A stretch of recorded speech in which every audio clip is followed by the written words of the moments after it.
นุ่มอะไรได้ขนาดนี้อะ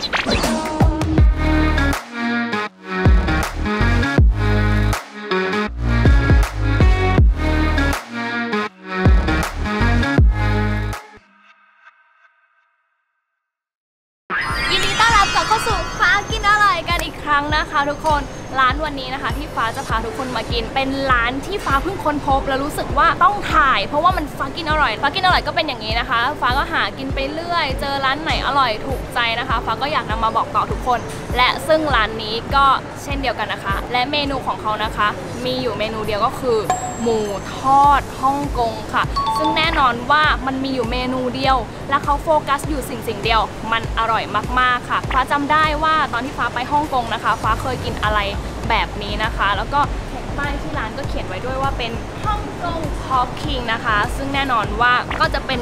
ฉบับสไตล์ฮ่องกงฟ้าจำได้ที่ฟ้ากินมันก็จะเสิร์ฟกับข้าวหรือว่าข้าวผัดบ้างในบางทีนะคะแต่ว่าที่นี่นะคะจะพิเศษแล้วก็อร่อยยังไงเดี๋ยวเราตามเข้ามาเลยค่ะ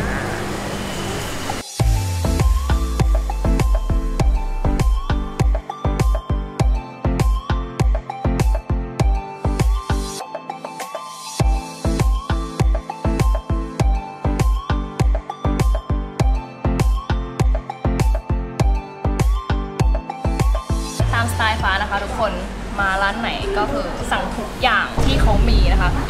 วันนี้ก็เช่นเดียวกันฟ้าสั่งทุกเมนูที่ร้านมีเลยนะคะจัดไปข้าวหมูทอดเกี๊ยวกุ้งกรอบยำวุ้นเส้นเต้าหู้เย็นแล้วก็ขอหมูทอดเปล่าๆอีก1 จาน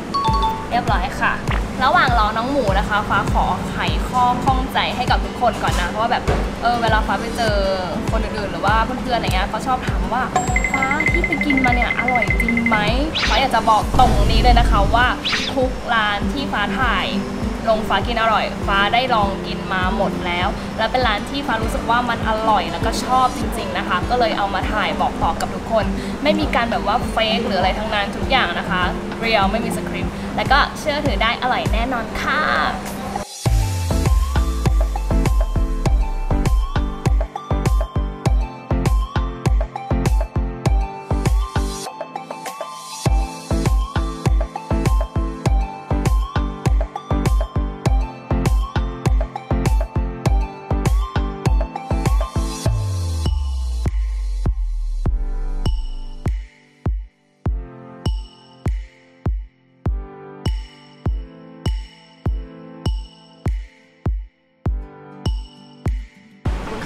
เมื่อกี้แอบไปสั่งอันนี้เพิ่มนะอยากได้ฟรีแบบว่าอยู่ฮ่องกงจริงนะคะเป็นชามะนาวฮ่องกงแล้วเรามาเริ่มกันที่นี่เลยค่ะเต้าหู้เย็นน่ากินมากอาวุธเราน้องแบบเด้งดึงมากเลยอ่ะ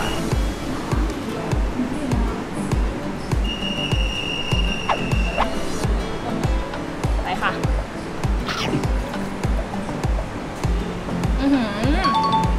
ทุกคนมันฟินที่แบบเขาเสิร์ฟมาเย็นๆเนี่ยคือฟ้าเป็นคนชอบแบบเครื่องอะไรอย่างเงี้ยของเขานะคะแล้วมันกินกับเต้าหู้เย็นๆคือแบบตัดกันได้แบบฟิน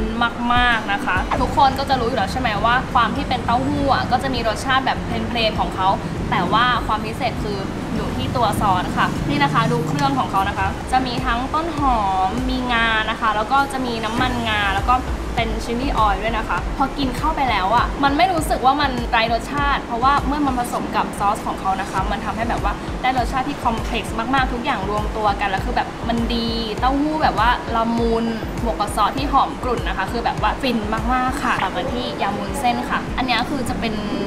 เมนูที่เห็นกันบ่อยตามร้านอาหารจีนร้านอาหารฮ่องกงอะไรอย่างเงี้ยเนาะลองกันค่ะ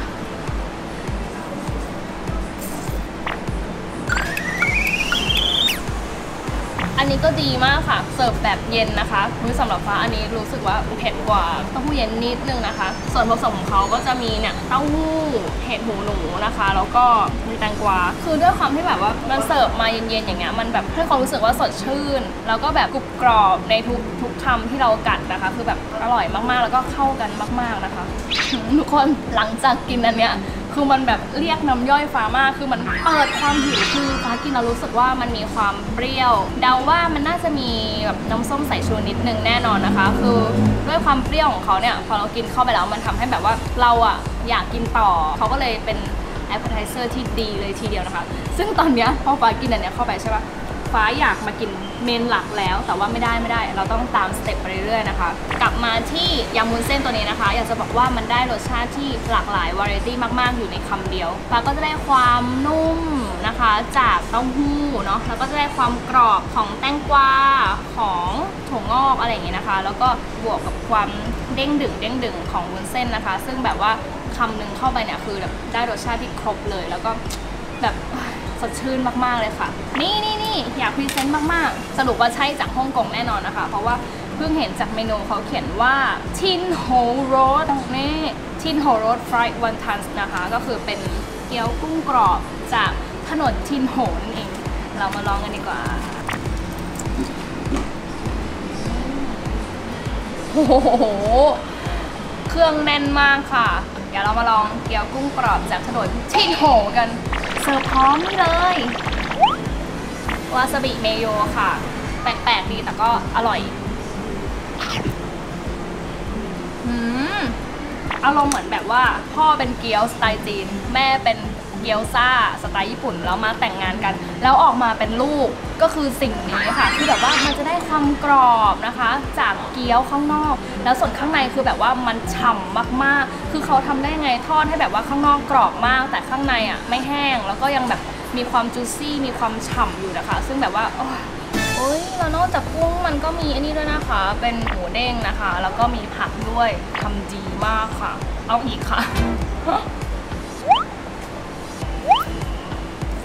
แล้วก็นี่ค่ะที่ฟ้าบอกว่าเขาเสิร์ฟกับวาซาบิเมโยนะคะคือส่วนตัวฟ้ารู้สึกว่าเป็นเลเวลที่กำลังดีนะคะไม่ใช่แบบบางร้านที่เรากินเข้าไปแล้วแบบขึ้นแบบว่าฉุนนะคะอันนี้ไม่ใช่นะคะสำหรับส่วนตัวรู้สึกว่าเข้ากันดีนะคะและนี่ค่ะมาถึงจานที่ฟ้ารอคอยมากๆนะคะก็คือเมนหลักของเราข้าวหมูทอดฮ่องกงค่ะเขาจะเสิร์ฟพร้อมกับข้าวคลุกผักกวางตุ้งนะคะน่ากินมากเลยจานเดียวไม่พอนะคะเราก็เลยต้องสั่งเพิ่มเป็นหมูทอดแยกมานะคะเพราะว่ามันเด็ดมากค่ะไม่พูดพร่ำทำเพลงเริ่มกันเลยดีกว่า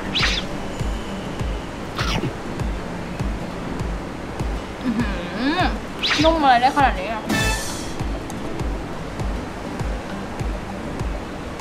นี่ค่ะสิ่งที่ขาดไม่ได้กินคู่กับข้าวหมูทอดคือแบบอร่อยมากอย่าตกใจนะที่ฟ้าใส่เยอะขนาดนี้มันไม่ได้เผ็ดแบบว่าขนาดนั้นมันแบบ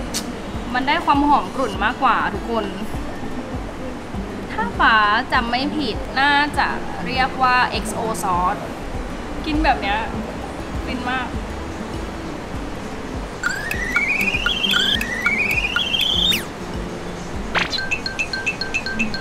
นี่แหละค่ะที่เขาเรียกว่าน้อยแต่มากมันดูแบบเรียบง่ายแต่ว่าเป็นอะไรที่แบบเพอร์เฟกต์ลงตัวมากๆมีส่วนผสมอยู่แค่2อย่างก็คือหมูทอดโปะอยู่บนข้าวคลุกผักแต่ทั้ง2อย่างนี้ก็คือแบบว่าทำมาดีมากๆนะคะเนื้อหมูอะค่ะมีความนุ่มเด้งแล้วก็พอกัดเข้าไปแล้วนะคะมันฉ่ำมากๆส่วนตัวแป้งนะคะมีความกรอบบางๆนิดๆนะคะแป้งแบบไม่ได้หนาเกินไปหรือว่าบางเกินไปนะคะฟ้าชอบแบบเนี้ยที่แบบว่ามีแป้งบางนิดหน่อยแล้วแบบให้เราได้รู้สึกถึงว่าเราได้กินแบบเนื้อหมูเน้นๆนะคะหมูทอดนะคะอย่างที่ทุกคนรู้ว่าเนื้อหมูเนี่ยถ้าทำไม่ดีหมักไม่ดีนะคะมันจะออกมาแบบว่าเหนียวแล้วก็แบบแห้งมากสำหรับที่นี่นะคะไม่เลยคือแบบหมักมาดีมากแล้วก็ส่วนแป้งข้างนอกนะคะหวานตัดเค็มกลมกล่อมมากๆนะคะคือแบบอยากบอกคำเดียวว่าทำดีมากค่ะ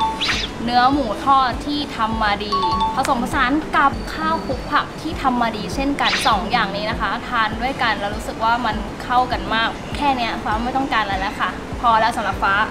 จริงๆยังไม่พอเพราะฟ้ากินไปชิ้นเดียวเองงั้นเดี๋ยวฟ้าขอกินต่อกันนะคะ